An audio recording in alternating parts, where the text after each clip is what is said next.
Setiap juga di daerah yang seluruh ya ada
منافقین کے تذکرہ منافقین کا چل رہا ہے، ٹھیک ہے؟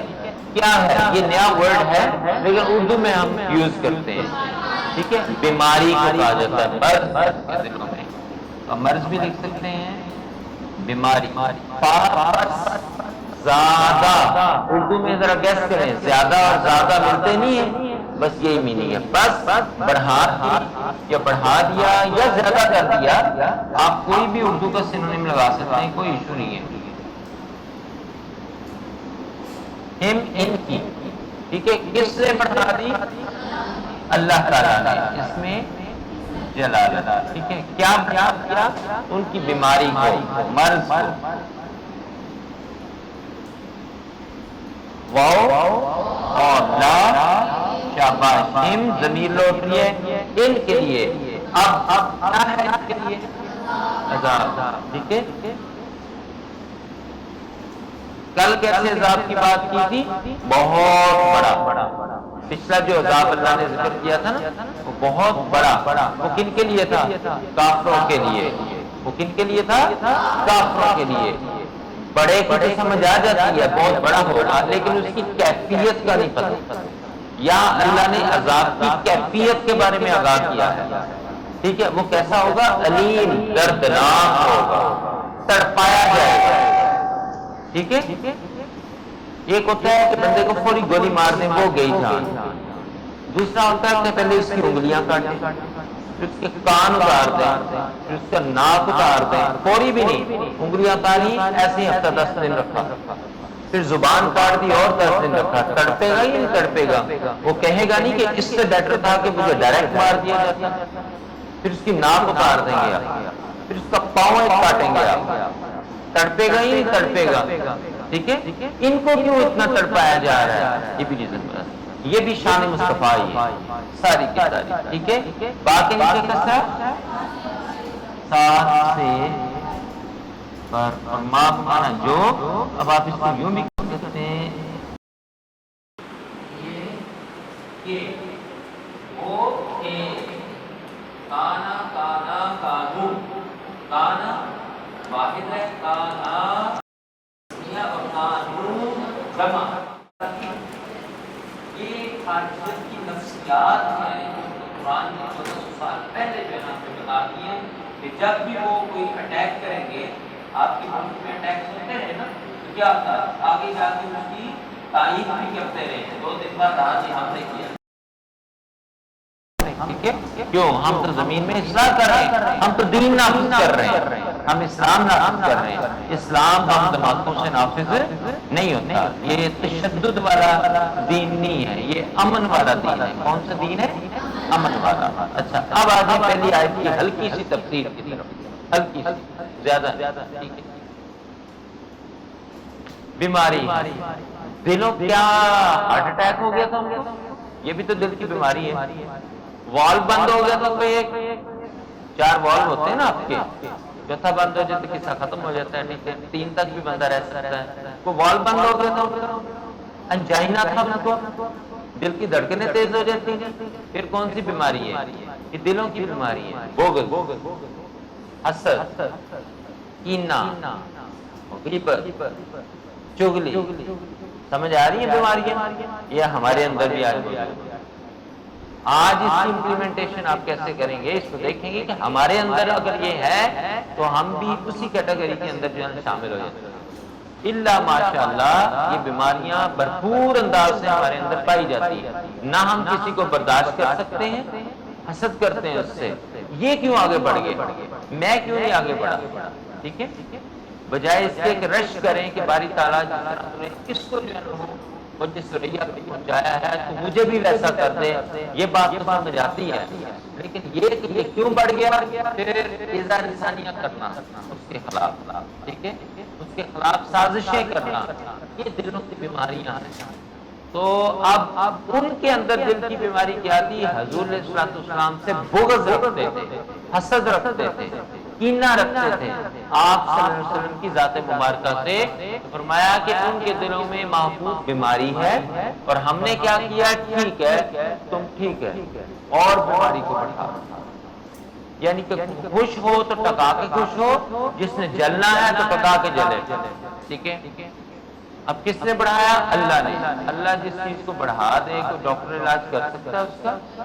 انلیس اور انٹل وہ نہ چاہے، ٹھیک ہے؟ اور پھر ان کے لیے فرمایا کہ محبوب یہ تجھے نکال رہے ہیں، میری ذات سے تجھے الگ کر رہے ہیں، تو یہ اس کا نتیجہ ہے کہ میں ان کو اب وقت عذاب نہیں دوں گا، میں انہیں تڑپا تڑپا کر عذاب دوں گا، کیونکہ جب یہ تجھے الگ کرتے ہیں تو مجھے جو ہے نا تکلیف پہنچتی ہے، تو لہذا اب بھی میں بھی ان کو تکلیف والا عذاب دوں، تڑپا تڑپا کر جو ہے نا ان کو عذاب دوں گا۔ سمجھ آ رہی ہے کچھ؟ تو آج کے دور میں اس آیت کی امپلیمنٹیشن کیسے ہوگی؟ آج بھی ایسے ہے، جو حضور کی شان کم کرے گا گویا کہ حضور کے متعلق جھوٹ بول رہا ہے، جب جھوٹ بولے گا تو وہ بھی اسی کیٹیگری کے اندر شامل ہو جائے گا۔ اب یہ عقیدے کا مسئلہ ہے، ٹھیک ہے؟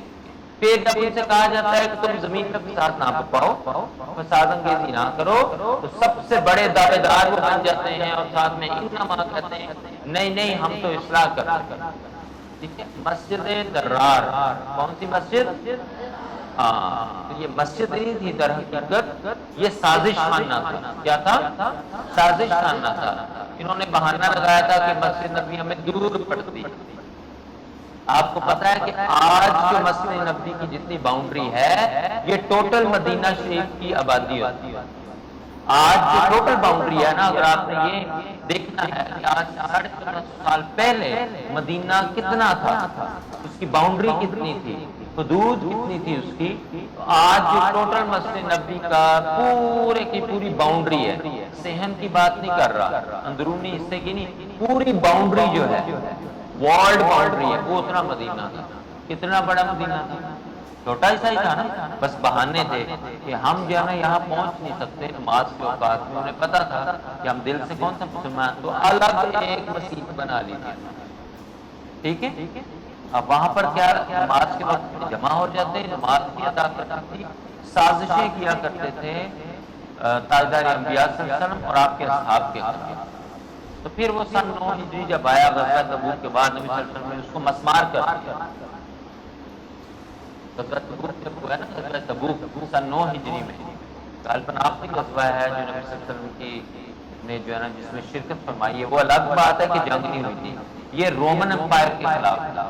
کس کے خلاف؟ رومن امپائر کی جنگ۔ دو بڑے بڑے امپائر تھے، ایک بیزنٹائن امپائر، دوسرا رومن، جس کو آپ بازنطینی کہتے ہیں۔ اگر آپ نے ارطغرل کی سیریز دیکھی ہو تو اس میں ان دو امپائرز کا بالخصوص جو ہے نا ذکر ہے، کہیں رومن امپائر ہے اور کہیں بائزنٹائن جو ہے نا امپائر ہے۔ یہ بہت قدیم امپائر ہے، ٹھیک ہے؟ اور یہود و نصارہ کے نصارہ کا ہولڈ سے زیادہ تھا۔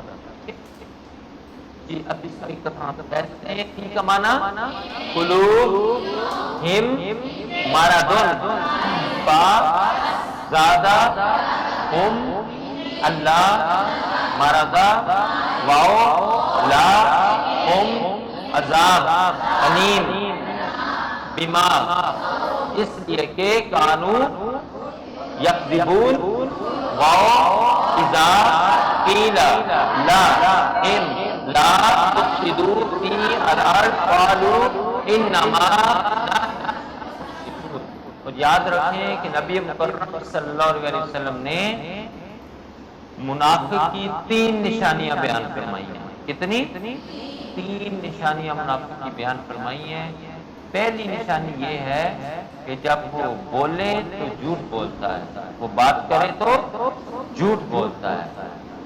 اب یہ آج دیکھیں کہ ہمارے اندر بھی یہ نشانی موجود ہے، بات بات پہ جھوٹ بولتا ہے۔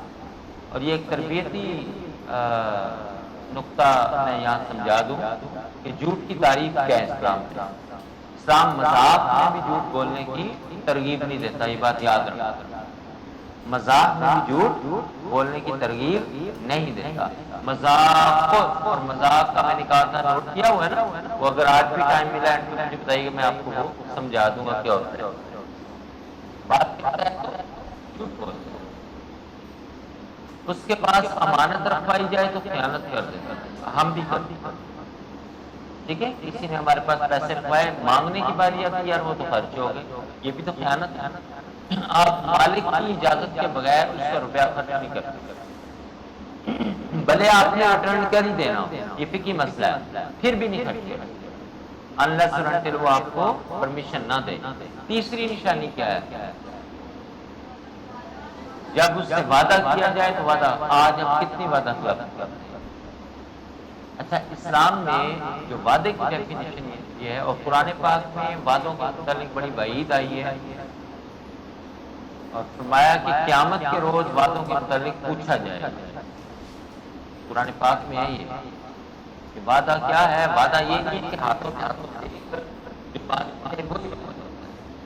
انسان اپنی زبان سے جو کمٹمنٹ کرتے ہیں وہ وعدے کے اندر داخل ہو جاتے ہیں. ٹھیک ہے، تو وعدہ توڑ دینا اس کا تعلق حقوق العباد سے ہے، حقوق اللہ سے نہیں. یہ بات یاد رکھنا. تو حقوق العباد کی جو گرفت ہے وہ زیادہ ہے ایز کمپیئر ٹو حقوق العباد، ایز کمپیئر ٹو حقوق اللہ. رائٹس آف اللہ جو ہے اس کی گرفت کم ہے. ایک آنسو آیا دل سے، اس کی رحمت جوش مار دی ہے، سارا پچھلا کچھ سے 2 دن. ٹھیک ہے، وہاں 6-7 آنسو بہا لیں، اس کے سامنے حقوق العباد کہنا نہیں، میرا بندہ معاف کرے گا تو میں معاف کروں گا، ادروائز نہیں. قیامت کے دن بھی یہی ہوگا، بندہ معاف کرے گا تو پھر ہے 1 روپیہ بھی اگر کسی کا قرض دینا ہے وہ قرض برقرار رہے گا. یہ نہ سمجھے روپیہ کی کوئی بات نہیں. unless and until وہ معاف نہ کر دے یا آپ اس کو عطا نہ کر دے. اسی طرح جو امانت ہوتی ہے، جو چیز آپ کے پاس آئی جائے، اسی وقت جب وہ ڈیمانڈ کرے اور اسی حالت اور حیثیت میں اس کو لوٹانا، یہ ہے امانت کی واپسی.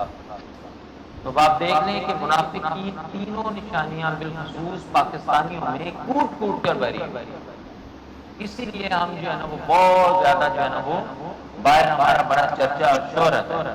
2023 میں ترکیہ گیا، جس کا سابقہ نام ترکی تھا. ٹھیک ہے، 2023 میں یونیورسٹی رفائی یونیورسٹی کا چونکہ گولڈ میڈلسٹ تھا، تو انہوں نے مجھے اس اعزاز میں بھیجا. ایک کانفرنس تھی استنبول یونیورسٹی میں، اس کو اٹینڈ کرنے کے لیے پلس وہ 15 ڈیز کا انہوں نے ٹور میرے لیے ایڈ کر دیا. تو وہاں پر میں گیا، تو وہاں پر یقین کریں مجھے شرم آ رہی تھی، پاکستانیوں کے ساتھ وہ سلوک کر رہے تھے. ٹھیک ہے، پاکستانی ایسے پوچھے تم پاکستانی ہو؟ ٹھیک ہے، تو ہمیں چہرے اپنے چھپانے پڑ رہے تھے کہ ہم کیا ہیں، یعنی ہمارا امیج جو ہے. ہاں ایسے ہی ہے، یہ پاکستانی ایسے ہی. اور پاکستانیوں کی چیکنگ جو تھی وہاں پر جو ہو رہی تھی، سب کو تروا رہے تھے، جوتیوں کے لیے ساکس بھی تروا رہے تھے. ان کو پتا ہے یہ کسی بھی قسم کی یہ بہت تیز لوگ ہیں اس معاملے کے، اپنے مائنڈ کو نیگیٹو جو ہے نا زیادہ یوز کرتے. ہم 1 نمبر چیز ابھی آئی نہیں، 2 یا 3 نمبر بھی اس کی بنا لیتے ہیں. ریپلیکا 2 نمبر، اس سے اگلا ریپلیکا بھی ہم بنا کے تیار بیٹھے. تو یہ چیزیں دیکھیں کہ کیا ہمارے اندر یہ موجود ہیں. اگر ہیں تو کسی منافق کی کیٹیگری، لیکن نشانیاں بتا دی نا حضور نے. تو جس کے اندر بھی یہ نشانی بات میں ہم بولتے ہیں. تو تربیتی نقطہ نگاہ سے میں بتا رہا تھا کہ والدین کیا کرتے ہیں. بالکل کوئی آیا ہے کہہ دو بیٹا کہ بابا گھر میں نہیں. یہ عام بات میں آپ کو بتا رہا ہوں. اب ہم کیا کر رہے ہیں، انڈائریکٹلی بچے کی غلط تربیت کر رہے ہیں، اور بچہ کل کو وہی جھوٹ بولے گا. پھر ہم کہتے ہیں بچہ ہمارا جھوٹ بولتا ہے. جھوٹ تو آپ نے سکھایا، آپ نے جب اللہ کی کہانی کو آپ کی اب کیسے مانے گا. اللہ نے تو آپ کو کہا کہ جھوٹ نہیں بولنا. اللہ کے نبی نے فرمایا تھا کہ جھوٹ نہیں بولنا. جھوٹ گناہ کبیرہ میں سے، جھوٹ کس میں سے ہے؟ گناہ کبیرہ. اس کا صغیرہ نہ سمجھ لیجیے. السبیان ہے، گناہوں کی ماں ہے. یہ جھوٹ گناہوں کی ماں ہے. سارے گناہ اس سے جنم لیتے ہیں. آپ ایک جھوٹ کو چھوڑ کے دیکھیں ذرا، بہت سارے گناہوں سے آپ بچ جاتے ہیں. آپ پریکٹیکل کر لیں، آج سے شروع کر لیں. جھوٹ بولنا زندگی سے آج سے ترک کر دیں. جو پیچھے اس سے معافی مانگ لیں، بہت سارے گناہ آپ سے جو ہے نا آپ کو آزادی مل جائے گی، چھٹکارا جو ہے نا. لیکن ہم بات پہ اس نے بڑا جھوٹ جو ہے نا بلوا دیا. السلام علیکم، سہیل صاحب کدھر ہیں؟ اب سہیل صاحب آگے سے فرما رہے ہیں بس میں یہ 5 منٹ کی مسافت، ابھی سہیل صاحب گھر سے نکلے نہیں ہوتے. اب اس کو دھوکہ دے رہے ہو. ٹھیک ہے، یہ دھوکہ بھی ہے، ٹھیک ہے، غلط بیانی کر کے وہ بیچارہ ویٹ کر، آپ اس کو سیدھی بات کیوں نہیں کہتے؟ قولوا قولا سدیدا، قرآن کیا کہتا ہے؟ قولو، جب تم بات کرو تو قولا سدیدا، سیدھی بات کرو، حق و سچ کی بات کرو۔ اب یہ قرآن کی آیت کی نفی بھی ہم کر رہے ہیں، باتیں بڑی دور تک چلی جاتی ہیں، میں آپ کو بتا رہا ہوں، چھوٹی چھوٹی چیزیں سمجھتے ہیں کہ بڑی چھوٹی سی چیز، چھوٹی سی چیز کی اس کی بہت بڑی چیز ہوتی ہے، اور بات نکلتے نکلتے بہت دور چلی جاتی ہے۔ اس لیے جھوٹ سے جو ہے نا بچیں، اور بچوں کے سامنے کبھی بھی جو ہے نا جھوٹ نہ بولیں، نہ ان کو تکلیف دیں، ٹھیک ہے؟ پاپا سو رہے ہیں، اجاگر ہوتے ہیں صاحب، گھر میں ہی نہیں ہے، گھر میں یہ کب بات ہے؟ آپ ملیں اس سے، آپ معذرت کر لیں کہ میں اس وقت نہیں مل سکتا، یا انٹرٹین کر لیں، اور آنے والا تو رحمت بن کے آیا، آپ رحمت کو واپس بھیج دیں۔ جو بھی آتا مہمان کی تعریف کے لیے جو آپ کے گھر سے کھا کے جاتا ہے، ہر آنے والا جو ہے نا وہ مہمان ہوگا، جو گھر کا بندہ نہیں ہے وہ مہمان کہلائے گا، ٹھیک ہے؟ تو مہمان کو حضور نے کیا فرمایا؟ اللہ کی رحمت۔ پھر آپ صلی اللہ علیہ وسلم نے فرمایا جو ضعیف ہے، جو مہمان ہے، جو اس کی تکریم نہیں کرتا وہ ہم میں سے نہیں ہے۔ مہمان کی جو عزت اور تکریم نہیں کرتا وہ ہم میں سے نہیں ہے۔ آج ہم گراں بوجھ سمجھتے ہیں، ہم اس کو تھوڑی کھلا رہے ہوتے ہیں، وہ اپنی قسمت کا کھا کر، کوئی بندہ کسی کو نہ کھلا سکتا ہے نہ پی سکتا ہے، یاد رکھیں۔ اگر آپ کو نیکی کر رہے ہیں تو اس کا احسان جو ہے نا وہ شکر بجا لایا کریں، باری تعالیٰ کہ تو نے مجھ پر احسان کیا ہے، میں اس قابل نہیں تھا، تو نے مجھے ایک ذریعہ بنا دیا ہے۔ وہ ذریعہ وہ چن لیتا ہے آپ کو نیکی اجر دینے کے بہانے سے۔ معاملہ یہ ہوتا ہے، ہم سمجھتے ہیں کہ پتہ نہیں کمال جو ہے سارے کا سارا ہمارا ہے۔ حضور علیہ السلام جب گھر میں مہمان آتا تو آپ اس کو کھڑے ہو کر ویلکم کیا کرتے تھے، پھر دروازہ اوپن کر کے گھر کی دہلیز تک، اینڈ تک اس کو چھوڑنے جاتے تھے، جب تک وہ اس کا نظر آنا بند نہ ہو جاتا تب تک حضور اپنے در دولت میں واپس نہیں جایا کرتے۔ یہ ہے مہمان کی عزت اور تکریم۔ بات سمجھ میں آ رہی ہے؟ تو یہ پلیز ان چیزوں کو، ورنہ اس کے پڑھنے پڑھانے کا کوئی فائدہ نہیں ہے، الٹا گناہ ہوگا۔ ہدایت کیسے ملے گی؟ جب اس کی باتوں پہ آپ عمل کریں گے، بات سے تہیا کر لیں کہ کوئی ایک بھی نشانی اگر ہمارے اندر ہے اس کو آج سے آپ ختم کر لیں، پچھلیوں پر معافی مانگ لیں، جن کا تعلق حقوق و لباس سے ہے ان بندوں کے پاس جائیں، دل سے معافی مانگیں، میرا نہیں خیال ہے کہ معاف نہ کریں۔ آج ہم اسماء اشارہ بعید جو نہ پڑھیں گے، جتنی دیر میں لکھتا ہوں کون ہے جو مجھے اس کی گردان سنائے اسماء اشارہ قریب کی؟ اچھا جی، مذکر کے کتنے سیغے ہوتے ہیں؟ بولیے۔ اسماء اشارہ قریب میں 3، مؤنث کے کتنے ہوتے ہیں؟ 3، بعید میں بھی ایسے ہیں، ٹھیک ہے؟ اب گردان مجھے سنا دیں شاباش، دیکھ کے تو نہیں سنا رہے؟ شاباش سنائیے۔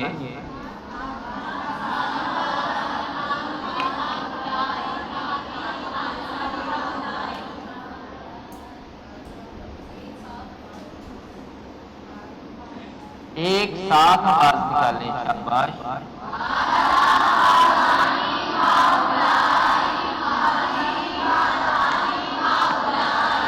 شاباش، ٹھیک ہو گیا۔ آج ہم کریں گے اسماء اشارہ بعید، ایسے اسماء جن سے ہم نے دور کی جانب اشارہ کرنا ہو تو ان کو کیا کہتے ہیں؟ اسماء اشارہ بعید۔ ڈیفینیشن آپ خود ہی جو ہے نا لکھ لیا کریں، کیونکہ انڈرسٹینڈنگ جو ہے نا وہ ہونی چاہیے اصل میں۔ تو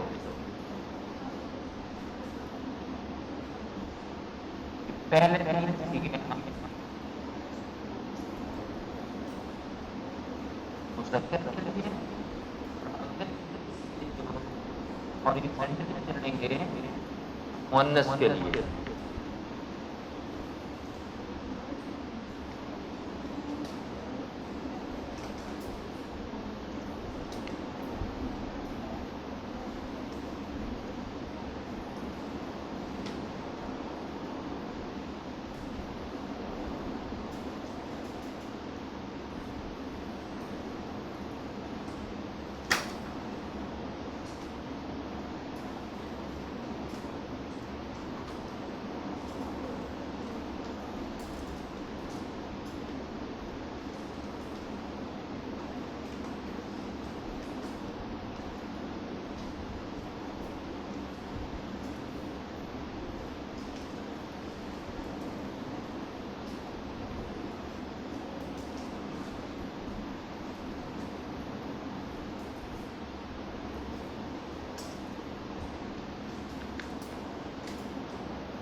اب اس کو میں نے پڑھنے کا طریقہ کل بتا دیا تھا، اس کو میرا نہیں خیال ریوائز کرنے کی ضرورت ہے، یا ہے؟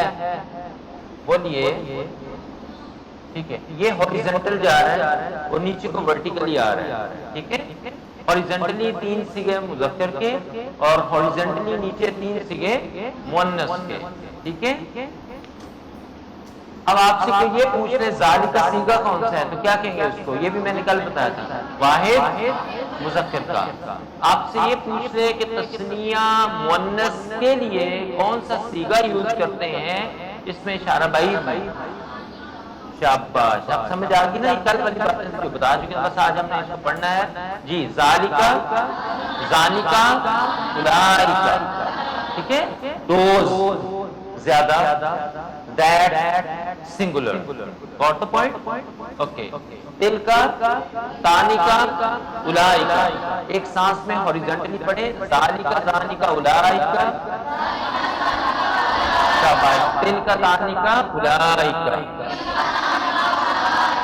جیسے کل جمع کے صیغوں میں کامنالٹی تھی، جمع کے صیغوں میں کیا تھی؟ کامنالٹی تھی، ٹھیک ہے، مذکر کے اور مؤنث کے۔ اسی طرح آج بھی آپ دیکھ رہے ہیں کہ جمع کا صیغہ مذکر اور مؤنث جو بعید کے لیے یوز ہوتا ہے وہ کامن ہے، وہ کیا ہے؟ کامن ہے، ایک جیسے ہیں۔ تو آپ سے یہ پوچھیں اولئک کا کون سا صیغہ ہے تو آپ کیا کہیں گے؟ کیا کہیں گے؟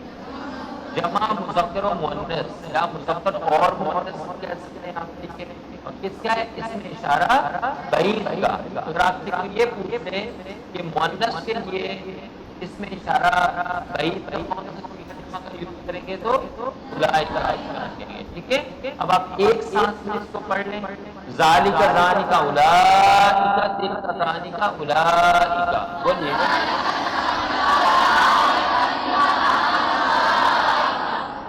پھر پڑھیں،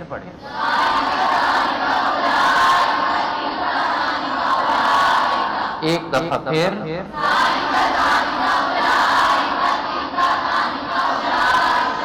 ٹھیک ہو گیا، صحیح ہے، ٹھیک ہے جی، یا ایک دفعہ پھر، ایک دفعہ پھر۔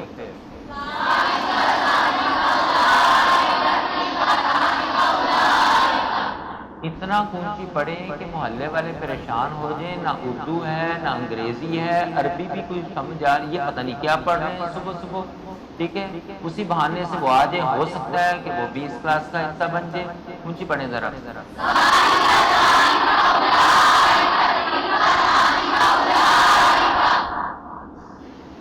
ٹھیک ہے جی، پاس ہے، چلیں ٹھیک ہو گیا۔ ابھی تک دونوں طرف سے ووٹنگ ہو گئی ہے، اب آپ کا کلیئر ہے۔ آج حصۃ دعا ہے یا حدیث ہے؟ حصۃ دعا۔ تو مجھے یاد ہے جب کھانا کھانے کی دعا اور بھول جائے تو بیچ میں وہ دعا، پھر اسی طرح آخر والی دعا، پھر اسی طرح ہم نے دودھ پینے کی دعا، پھر ہم نے چائے پینے کی دعا بھی کرنی تھی، ٹھیک ہے، ہم نے کافی پینے کی بھی دعا بھی کی، وہی سمجھ لیں چائے والی ہے، ٹھیک ہے، پانی پینے کی بھی، ٹھیک ہے۔ تو یہاں سے ایک آواز آئی تھی کہ اس کے بعد سونے کی جائے۔ ویسے بھی پاکستانی قوم کے 3 ہی جو ہے نا مشاغل ہیں، کھانا، پینا اور سونا، تو لہذا سونے کی دعا کرتے ہیں۔ اچھا، یہ سو کے نہیں پڑھنی، یہ کیا ہے؟ یہ سونے سے پہلے پڑھنی ہے، کیونکہ سو کے آپ نہیں پڑھ سکتے، ورنہ وہی بات ہو جائے گی کہ ایک ٹیبلٹ سونے کے بعد کھانی ہے اور ایک اٹھنے سے پہلے کھانی ہے، وہ کبھی نہیں کھائی جائے گی پھر، ٹھیک ہے۔ تو جب آپ سو جاتے ہیں، آپ کی آج دعا بتائی کہ وہ سلیپ از ڈیتھ، یہ انگلش لٹریچر کی بیٹھی ہوئی ہے، ٹھیک ہے، ایملی ڈیکنسن کی ہے غالباً، ٹھیک ہے۔ تو وہ اس میں وہ کہتی ہے کہ سلیپ جو ہے نا ایک ڈیتھ ہوتی ہے، اور نو ڈاؤٹ ایسا ہی ہوتا ہے، ٹھیک ہے، آپ کی دعا بھی یہ بتا رہی ہوگی، ٹھیک ہے۔ جب انسان سو جاتا ہے تو بعض کچھ لوگ ایسے ہوتے ہیں جو گھوڑے بیچ کے سوتے ہیں، یہ محاورہ ہے، گھوڑے بیچ کے سونے کا مطلب یہ نہیں کہ اصل میں 5-6 گھوڑے بیچ کے سو لیے، بلکہ دنیا و مافیا کی خبر ہی نہیں رہتی، ٹھیک ہے۔ اچھا، سونے کا طریقہ بھی جو ہے نا آقا صلی اللہ علیہ وسلم نے بیان فرمایا کہ سونا کہتے ہیں، سنت طریقہ سونے کا یہ ہے۔ اب میرے پاس یہاں بیٹھ نہیں ہے تو میں آپ کو پریکٹیکل کر کے دکھاتا، ڈیمونسٹریٹ، یہ میتھڈ ہے آقا صلی اللہ علیہ وسلم کی ٹیچنگ میتھڈولوجیز میں سے کہ کچھ چیزیں پریکٹیکل دیکھیں۔ آپ جو سائنسز کے اسٹوڈنٹس ہیں، ٹھیک ہے، آپ کے لیے بایو کیمسٹری یا فزکس کی لیب کیوں بنائی جاتی ہیں؟ آپ تھیوری پڑھتے ہیں. کیا پڑھتے ہیں؟ اس کو تھیوری نہیں پڑھنا، تھیوری کوئی ورڈ نہیں ہے، تھیوری. کیا پڑھتے ہیں؟ تھیوری. اب تھیوری بولتے ہیں نا ادھر اسکولوں میں، یہی المیہ ہے. تھیوری جو ہے نا جب پڑھائی جاتی ہے تو وہ اس وقت تک اس کی سمجھ نہیں آتی جب تک اس کا پریکٹیکل نہ کر لیا جائے.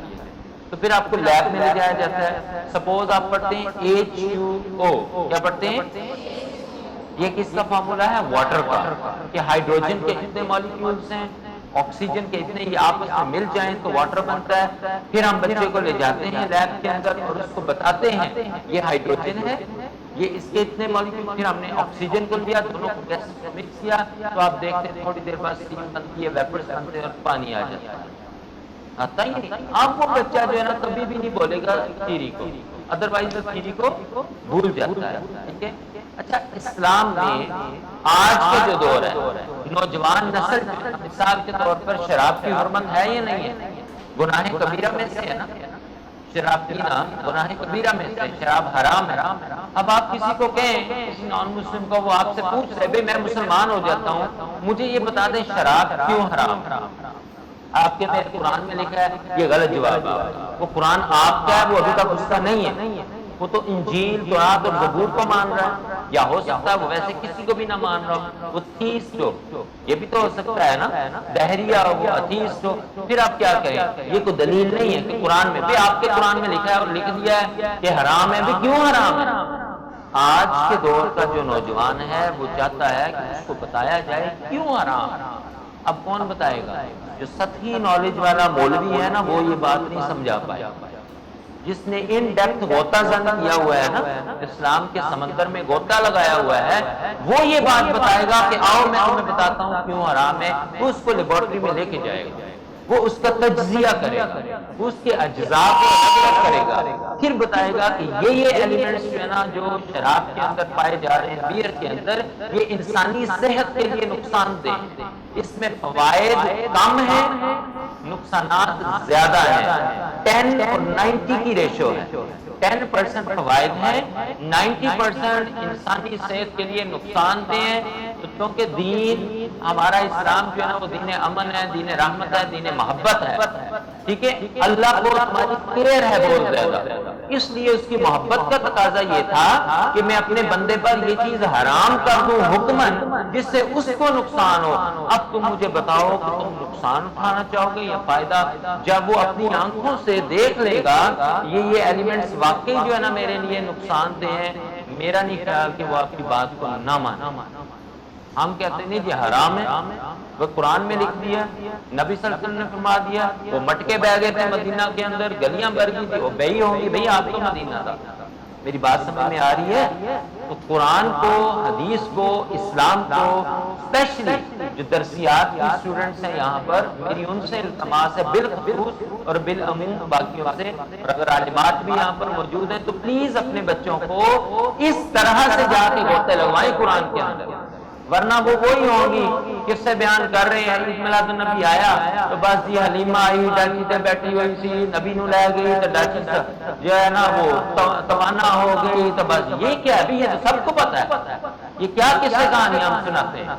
اللہ ماشاءاللہ یہ قصے کہانیاں سنائی جاتے ہیں مردوں کی طرف سے بھی اور خواتین کی طرف سے. اور بھئی مقصد بتائیں، بعثت نبوی کا مقصد کیا ہے؟ کیوں مبعوث کیا گیا حضور کو؟ تاجدار انبیاء کو پھر اینڈ میں کیوں مبعوث کیا گیا؟ ریزنز اس کی بتائیں. یہ ڈاچی ڈوچی سب کو پتا ہے، اس کی کوئی ضرورت نہیں آپ کو بتانے کی، وہ بچپن سے پڑھتے آ رہے ہیں، مائیں بھی سنا دیتی ہیں یہ باتیں. اصل جو مقصد ہے حیات نبی صلی اللہ علیہ وسلم کا، بعثت نبی صلی اللہ علیہ وسلم کا، وہ نہیں نا ہمیں پتا ہوتا نا بتا رہے تھے اس چیز کی طرف لے کر. تو جب ایسی آیات آئیں وہاں غوطے لگوائیں. ٹھیک ہے. اوپر سے نہ گزار دیں. ٹھیک ہے. غوطے لگوائیں، 5-5 6-6 دن ایک آیت پہ لگ جائیں، انہیں استنباط کرنا سکھوائیں. الفوز الکبیر ادھر ہے درسیات اسٹوڈنٹس ادھر، عالمات کی بات نہیں کر رہا. الفوز الکبیر پڑھ لی، کس کی لکھی ہوئی ہے؟ ہاں جی یہ نہیں پتا. دیکھیے نا ہم کہاں پر کھڑے ہیں. الفوز الکبیر کس کی بحث کرتی ہے؟ اصول فقہ کی یا اصول حدیث کی؟ بولیے کب پڑھی تھی، کس سال میں؟ ہاں الفوز الکبیر یہ بڑی مشہور کتاب ہے، ہر مدرسے میں اس کو پڑھایا جاتا ہے. میں لکھ دیتا ہوں الفوز الکبیر. جی ابھی پڑھی نہیں. اچھا الفوز الکبیر جب آپ کو پڑھائیں گے وہ یہ اصول القرآن کی ہے. یہ کس کی ہے؟ شاہ ولی اللہ محدث دہلوی رحمۃ اللہ علیہ. کس کی؟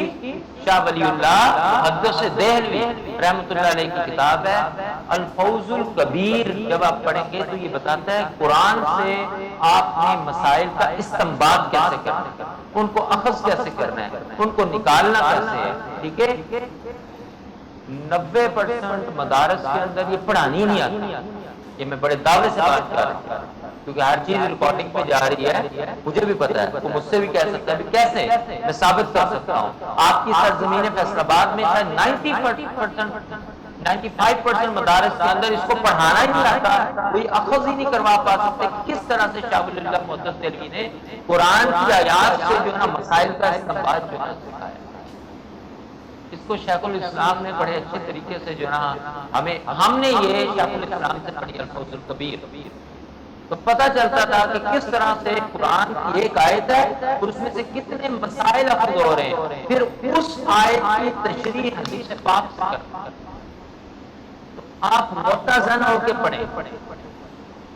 آپ خود جو ہے نا کوشچننگ کریں. ٹیچر کو امتحان میں ڈال کہ ٹیچر مجبور ہو جائے وہ پڑھ کے آئے. ٹھیک ہے، پھر جا کے فائدہ ہوگا، ورنہ درسیات کا کوئی فائدہ نہیں. ٹھیک ہے. چلیں جی. حصہ تو دعا سونے سے پہلے کی دعا. کیا اس کو کہیں گے؟ سونے سے پہلے کی دعا. کسی کو آتی ہے؟ جی شاباش. سنائیے. بیٹھے سنائیے. بسم اللہ الرحمن الرحیم. اب بولو. اچھا آواز کم تھی اس سائڈ سے کوئی؟ جی لاؤڈ. شاباش. ہاں آپ کو لمبا نہیں کرنا. اللہم بولیے. بسمک اموت و احیا. ٹھیک ہے.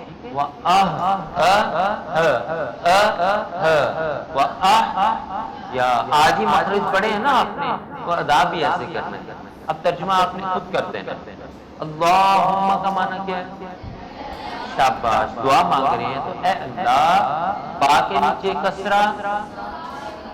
اچھا اس نام کو کہتے ہیں نام سات. کا کی ضمیر اللہ کی طرف لوٹ رہی ہے، واحد مذکر حاضر کی ضمیر ہے. ہم اس ضمائر آگے پڑھیں گے انشاءاللہ. اللہم بسمی کا اتنے کا آپ ترجمہ کرتے ہیں اے اللہ تیرے نام کے ساتھ. ہو رہا ہے نا ترجمہ. اموت ماتا یموت موت سے مرتا ہوں، یہ تو ہے لفظی ترجمہ. تو ہم کہیں گے سوتا ہوں. ہم کیا کہیں گے؟ سوتا ہوں. واو کا معنی شاباش. کنجنکشن آ گیا. یا حیات ملتا جلتا ہے نا. ہاں تو کیا مطلب ہے؟ جیتا ہوں، زندہ ہوتا ہوں. لفظی ترجمہ ہم کیا کہیں گے؟ بیدار ہوتا ہوں. کیا کرتا ہوں؟ بیدار ہوتا ہوں، اٹھتا ہوں، سو کے اٹھتا ہوں. سب سے پہلے کس کا ذکر آیا؟ موت کا. بعد میں کس کا ذکر آیا؟ حیات کا. آپ کو یاد ہے کہ میں نے آپ کو کہا تھا کہ قرآن پاک میں اللہ نے جہاں بھی زندگی اور موت کا ذکر کیا ہے، ترتیب تو یہ ہے کہ پہلے حیات کا ذکر ہو بعد میں موت کا ذکر ہو، لیکن اللہ نے ترتیب کو بدل دیا. پہلے موت بعد میں حیات، کیونکہ موت کی امپورٹنس زیادہ ہے. جب تک اس دروازے سے آپ داخل نہیں ہوں گے، آپ اگلے جہان کے اندر جو کہ ابدی ہے، لا فانی ہے، اس کے اندر آپ کا داخلہ نہیں ہو سکتا. ہم تو موت سے ڈرتے ہیں نا. کئی ایسے لوگ بھی ہوتے ہیں جو ہر وقت موت کو یاد کرتے ہیں، خشیت کے پہلو سے بھی اور اس پہلو سے بھی. باری تعالیٰ کب یہ آئے اور اس کو ہم گلے لگائیں اور تیرے پاس پہنچ جائیں. سمجھ آ رہی ہے بات؟ ٹھیک ہے. جنت اور دوزخ اس کا کنسیپٹ اگر آپ نکال دیں نا تو آپ بڑے اونچے مرتبے پر فائز ہو کہ رابعہ بصری کی آپ جو ہے نا خلافت سنبھال سکتی ہیں. ایک دن تھا تو کوئی ایک ہاتھ میں پانی اور ایک ہاتھ میں آگ لے کے جا رہی اور تیزی سے جا رہی. کسی نے پوچھا کہ رابعہ بصری آج خیر تو ہے, معاملہ کیا ہے؟ تو انہوں نے کہا کہ اس پانی سے دوزخ کی آگ بجھانے جا رہی ہوں اور اس آگ سے میں جنت کو جلانے جا رہی ہوں. آج کے شاید کو ملا جو ہے نا فتویٰ لگا یہ کیا کرتی ہے. ٹھیک ہے, اس نے کہا کہ کیوں ایسا ہے؟ اس نے کہا کہ دوزخ کی آگ کو اس لیے بجھانے جا رہی ہوں کہ کچھ لوگ دوزخ کے ڈر سے عبادت کرتے ہیں, اور جنت کو اس لیے جلانے جا رہی ہوں کہ کچھ لوگ جنت کی خاطر عبادت کرتے ہیں. نہ رہے گا بانس, نہ بجے گی بانسری, نہ رہے گی جنت, نہ رہے گی دوزخ, تو عبادت کا مقصد محض للہیت ہو جائے گا. کیا بن جائے گا؟ للہیت جو ہے نا وہ بن جائے گا, محض اللہ کی رضا کے لیے عبادت. من احب للہ ومن ابغض للہ, پڑھا تھا نا آپ نے, بتائی تھی نا آپ کو یہ حدیث. سب کچھ اللہ کی رضا کے لیے, لوجہ اللہ لوجہ الرسول. بولیے اللہ کی خاطر, اللہ کے حبیب کی خاطر. تو یہ لوگ وہ ہوں گے, پھر سن لیں یہ بھی کون ہوں گے. اب یہ بخاری اور مسلم کی متفق علیہ حدیث ہے. میرے آقا نے قیامت کا پورا نقشہ کھینچ دیا, قیامت ابھی بپا نہیں ہوئی اور پورا نقشہ کھینچ دیا. اور ہم کہتے ہیں کہ علم غیب ہی نہیں ہے. اور بھئی غیب کیا ہے جو سامنے نہ ہو؟ قیامت غائب ہی تو ہے, ابھی کون سا ظاہر ہو گیا قیامت؟ تو پورا نقشہ حضور نے کھینچ دیا. میں اس کو مختصر اس حدیث کو کر رہا ہوں, آپ پڑھ لیجئے گا, میں نے حوالہ آپ کو کوٹ کر دیا. متفق علیہ حدیث ہے, بخاری شریف میں امام بخاری لے کر آئے ہیں, مسلم شریف میں امام مسلم لے کے آئے ہیں. آقا دو جہاں صلی اللہ علیہ وسلم نے فرمایا قیامت برپا ہوگی. کچھ لوگ, حدیث بڑی طویل ہے اور بڑی عشق والی حدیث ہے, آپ اس کو طویل کو پڑھ لیجئے گا. ٹھیک ہے, اب ٹائم میرے پاس شارٹ نہیں, تو آپ کو میں پوری حدیث سناؤں. میں وہ حصہ سنا رہا ہوں جو اس سے بھی اس بات سے ریلیونٹ ہے. ٹھیک ہے, جنتی جنت میں جا چکے ہوں گے, دوزخی دوزخ میں جا چکے ہوں گے. کچھ لوگ پریشان حال کھڑے ہوں گے, اللہ ان کو دیکھ رہا ہوگا اور وہ فرشتوں سے کہے گا کہ جاؤ میرے فرشتوں, ان سے پوچھو کہ جن جنتوں کے, جن باغات کے, جن بہشتوں کے, جن نہروں کے, جن حور و قصورات کے, جن محلات کے وعدے میں نے تم سے کیے تھے, کیا میں نے تمہیں نہیں دیے؟ تم پریشان کیوں کھڑے ہو؟ حدیث کے الفاظ ہیں, آقا فرماتے ہیں صلی اللہ تعالیٰ علیہ وسلم کے فرشتے آئیں گے اور ان سے پوچھیں گے کہ اے لوگوں بتاؤ معاملہ کیا ہے؟ جن چیزوں کا وعدہ اللہ نے تم سے کیا تھا, جن اخروی نعمتوں کا وعدہ کیا تھا, کیا وہ تمہیں نہیں ملی؟ تو وہ جواب آپ سنیں کیا دیں گے. یہ وہ لوگ ہوں گے جو فقط رضائے الہی اور رضائے مصطفیٰ کی خاطر جو ہے نا ہر کام کیا کرتے ہیں.